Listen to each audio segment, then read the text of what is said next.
Theresa Griffin, Labour MEP for the North West. Fiddler's Ferry power station in your constituency has been identified in this report as amongst the dirtiest in Europe. What's your reaction? I mean, obviously this is very concerning. It's very concerning for the locale. It's very concerning for people who work there. And what we need to ensure is that we have clean, green technologies, that we work to achieve targets for emissions by 2016 and the overall reduction in obviously emissions. We've got some great projects that we're piloting, for instance, in carbon capture at the moment in Yorkshire. We may need to ensure that we learn from these projects.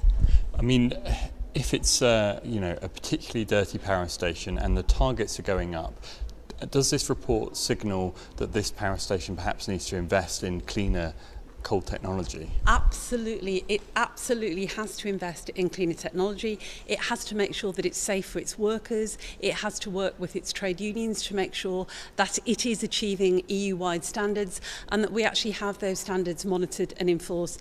It's about health and safety. It's also about clean, green technology.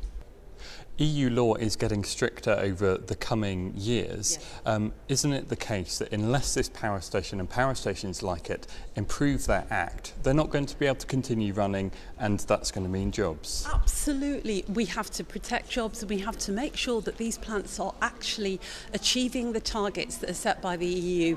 Those targets are set to protect people, to protect the environment and to protect my region. It has a duty to clean up its act. More generally about the power stations like this, according to this report, their average efficiency rate is 36%. I mean, they're clearly not achieving great strides at the moment.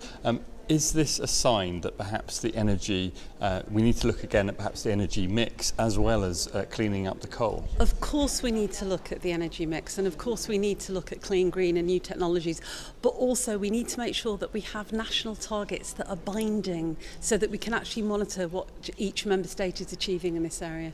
And in fact, the UK does have the Climate Act, which requires an 80% reduction in carbon dioxide emissions by 2050. Unless power stations like this are cleaned up, presumably, that kind of target's going to be pie in the sky, isn't it? That we have to work collectively to ensure that those targets are met. We absolutely have to do that for our future generations, and we have to make sure that we're committed to achieving that.